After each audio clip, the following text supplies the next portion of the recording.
xsžaislai.lt. Jau 30 metų viskas, ko reikia mokyklai. Dolovija.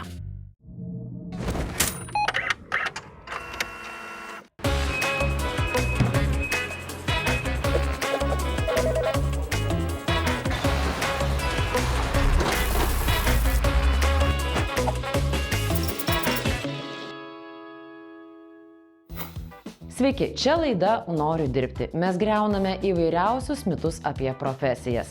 Šiandieną pakalbėkime apie mokytojo, pedagogo profesiją. Ar iš tikrųjų mokytojui užtenka tik tai kantrybės, o profesionalumas ir kūrybiškumas ten kažkelintoje vietoje? Nuo pačių seniausių laikų žmonės suprato paprastą tiesą. Žinios nepersiduoda pačios. Todėl pirmieji mokytojai atsirado dar tada, kai raštas gimė. Senovės Babilonijoje ir Egipte mokė žiniai. Jie perdavinėjo ne tik raidžių formas, bet ir tai, kaip suprasti pasaulį. Vėliau į sceną žengė graikai. Čia gimė žodis pedagogas.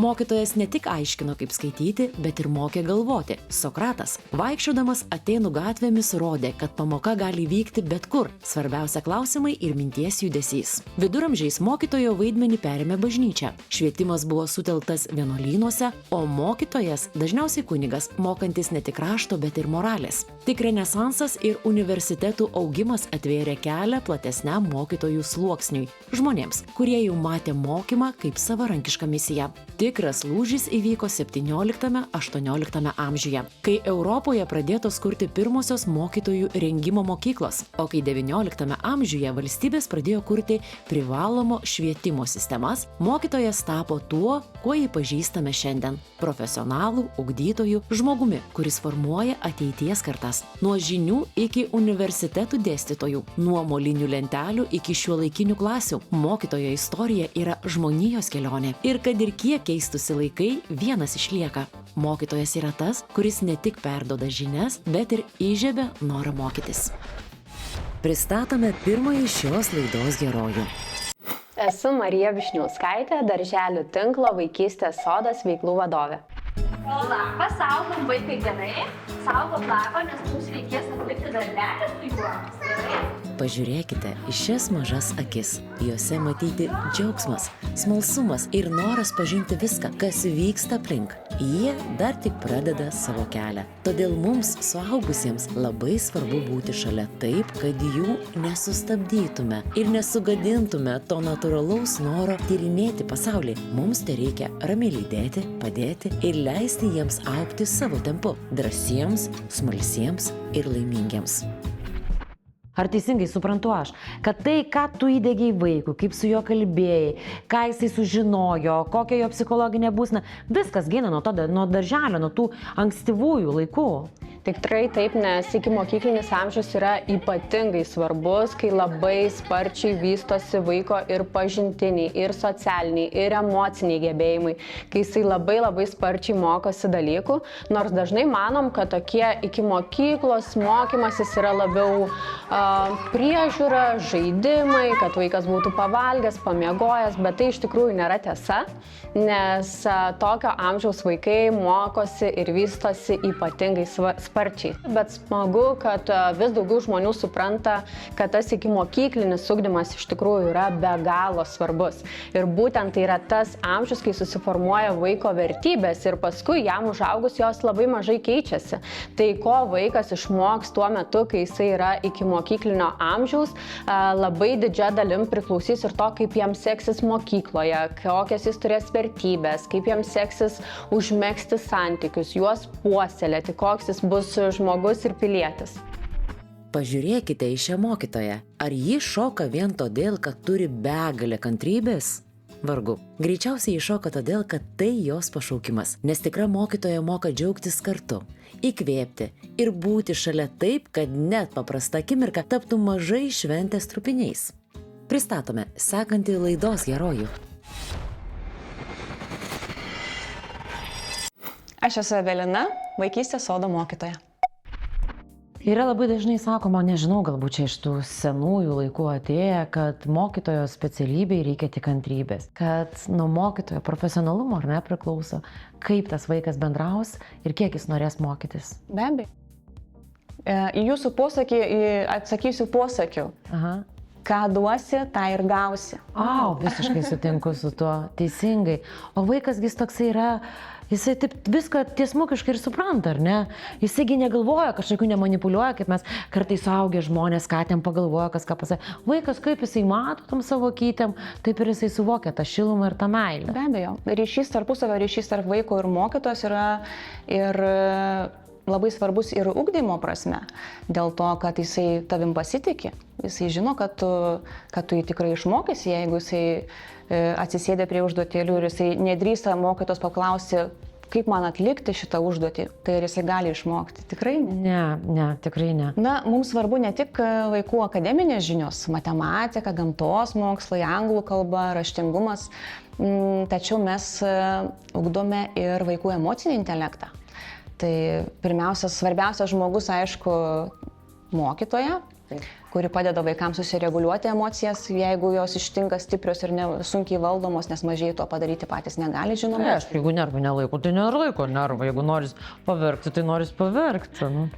Tai mes klasėje turime įsirengę ir ramybės kampelius, kur vaikai patys renkasi, kaip jie nori nusiraminti, paleisti savo stiprią emociją. Mes naudojam Kimočių programą, kur per žaidimą lygiai taip pat vaikai mokosi emocijų valdymo.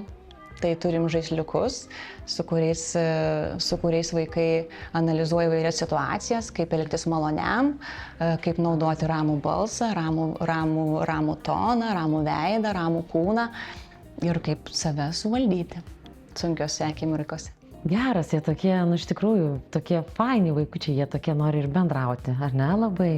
Jie labai nori. Komunikabilus, taip. Labai ir bendrauti. Jie tokie, kaip pasakyti, jie ugdomi, ką aš pastebėjau čia, jie tokie ugdomi būti laisvomis asmenybėmis, ar ne? Taip, žinoma.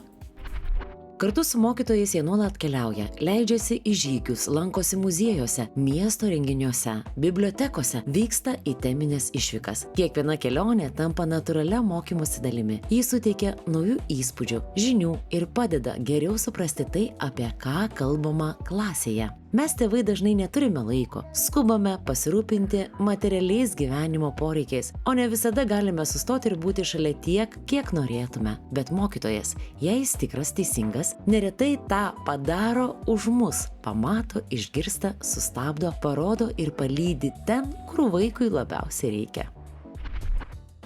Ir aišku, kad yra labai svarbu, su kokiais žmonėmis, to ankstyvoj vaikystėj, susitinka mūsų vaikai, ar ne? Mokytojai turi būti autoritetai. Taip, iš tikrųjų, tėvai vaidina be galo svarbu vaidmenį, patys svarbiausia, bet ir mokytojo vaidmuo yra labai svarbus. Ir dažnai mes nuvertinam iki mokyklinio ugdymo mokytojo darbą, nors iš tikrųjų tai yra tas žmogus, kuris sudeda tau ateities pamatus, todėl jis yra labai svarbus. Ir čia nėra taip, kad tas mokytojas, moko pagal tą programą, mes kalbėjom su mokytoju, ar ne, moko tik pagal tai programą ir nieko neveikia. Aš įsivaizduoju, kad mokytojas, jis pastoviai tobulėja, jis pastoviai mokosi pats.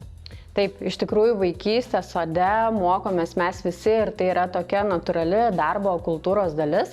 Paskaičiavom, kad kiekvienas mūsų mokytojas per metus mokosi daugiau nei 60 valandų.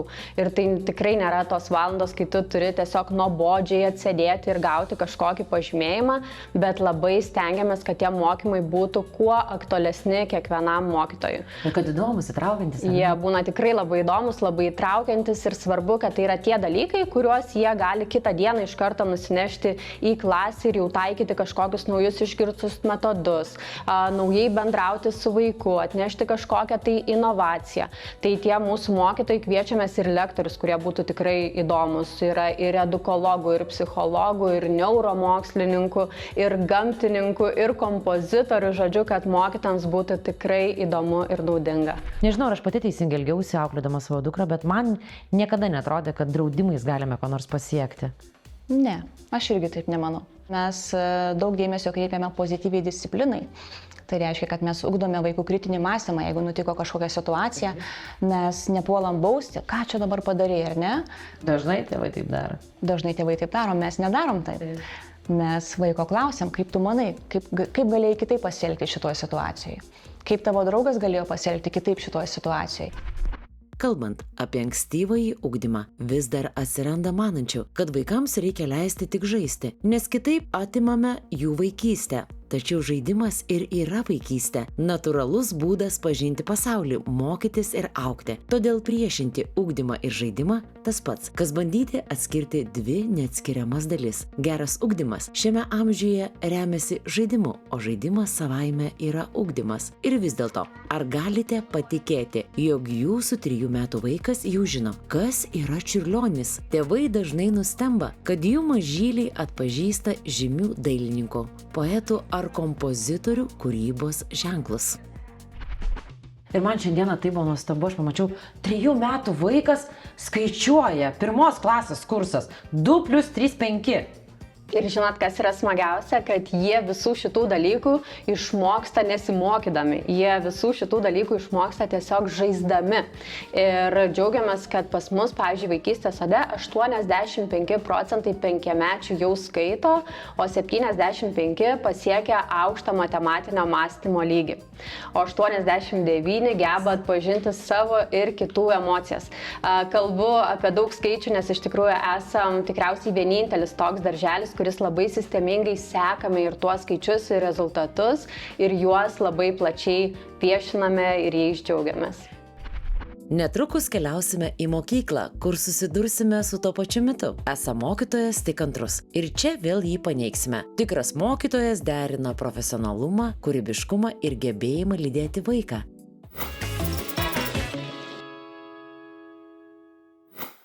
Sveiki sugrįžę po reklamos. Čia laida Noriu dirbti. Šiandieną mes kalbame apie mokytojo pedagogo profesiją.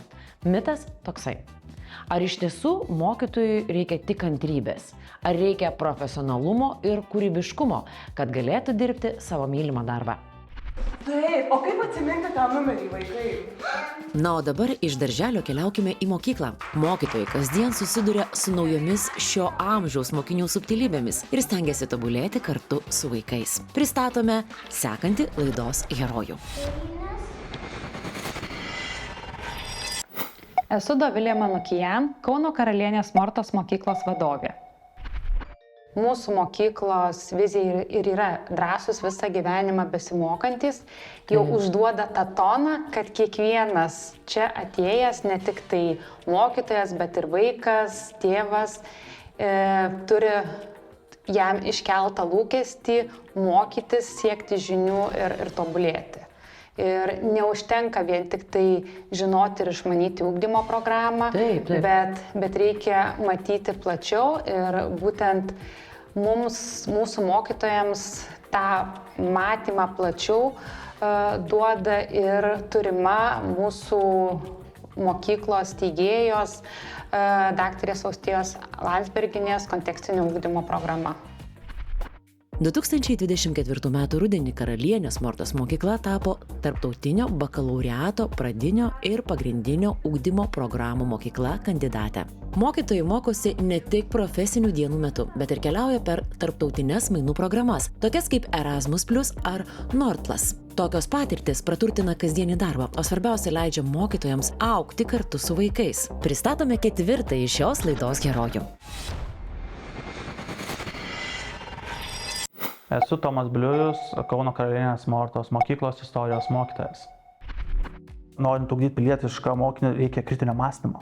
Mes gyvenam 21 amžiui, kuomet yra begalės tiesos, begalės melo ir kur atskirti, kur tiesa, kur melas.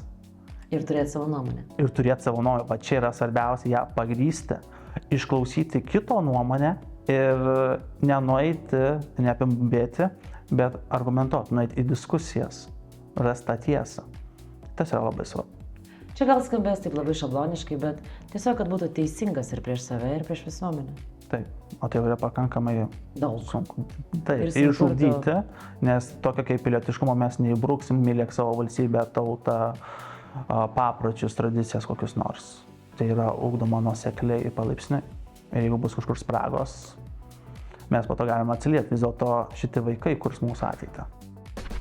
Tam, kad vaikas ar paauglys iš tiesų pasitikėtų mokytoju, neužtenka vien kantrybės. Reikia gebėti išgirsti, matyti tarp eilučių, kartais patylėti, o kartais būti tuo žmogumi, kuris tiki net tada, kai pats mokinys savim dar netiki. Pristatome 5. laidos herojų. Esu Kristina, Karalienės Mortos mokyklos pradinių klasių mokytoja. Ir visai netrukus išgirsime labai aiškę nuomonę. Mokytojo darbe svarbiausia anaiptol nekantrybė. Tikrai nekantrybė.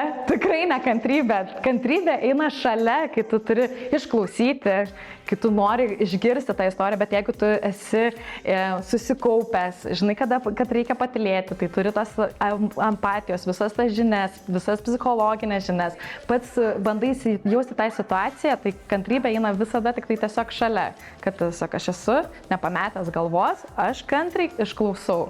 Manau, kad čia šitame klausime.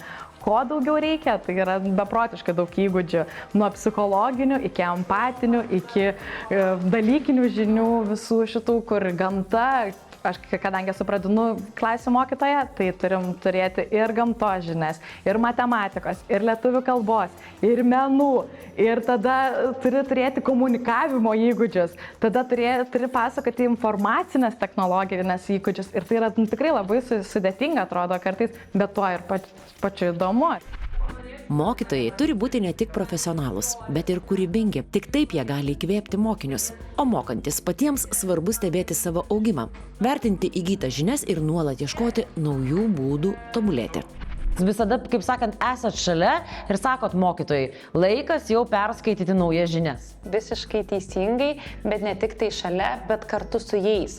Nes iš tiesų, be pasibaigiant mokslo metams, kartu su visa vadovų komanda mes vertiname praėjusius metus, kurie, kaip pasakyti, jau baiginėjasi ir planuojam ateinančius metus, tai pasižiūrim, kas pavyko, kur reikia įdėti darbo, kur reikia kokių mokymų ir panašiai. Ir pagal tai, ką mes pastebėjom, ką mes matom, kokių žinių, įgūdžių trūksta mokytojams, būtent taip ir planuojam savo profesinio tobulėjimo planą ateinantiems metams.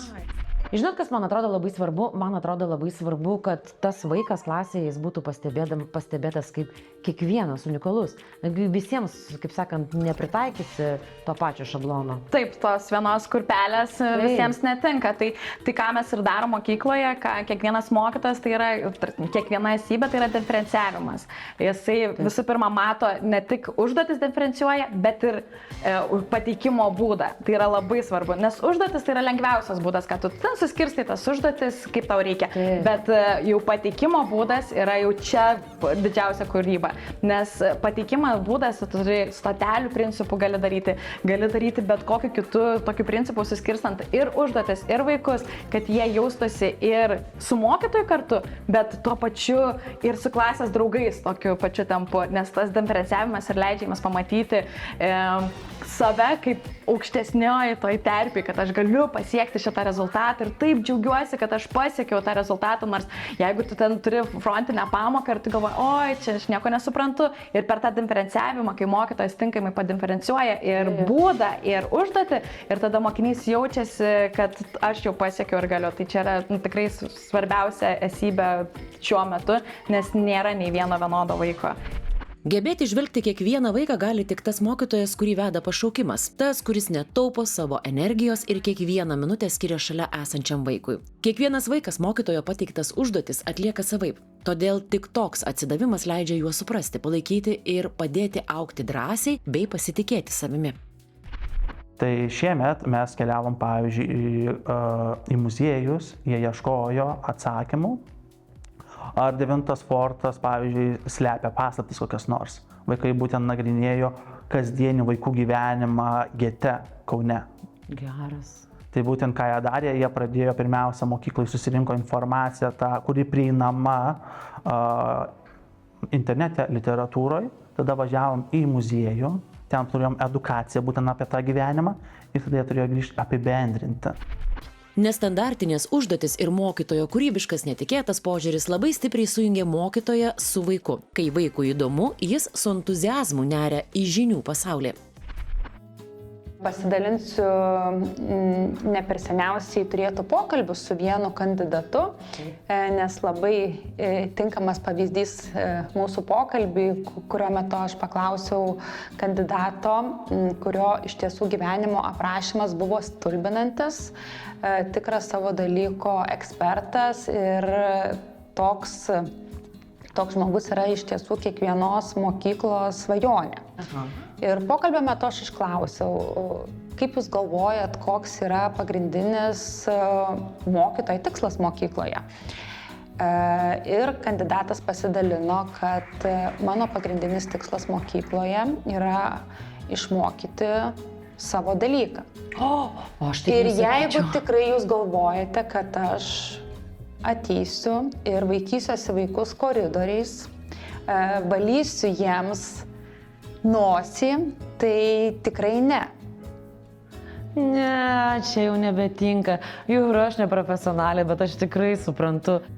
Štai pats laikas daryti išvadas. Mokytojas turi turėti ne tik kantrybę, bet ir pašaukimą, jautrumą, gebėjimą įsijausti, kūrybiškumą, nuolatinį norą tobulėti, drąsą eksperimentuoti, gebėjimą pastebėti kiekvieną vaiką ir įkvėpti pasitikėjimo savimi. Mitas, kad mokytojų reikia tik kantrybės, yra visiškai paneigtas.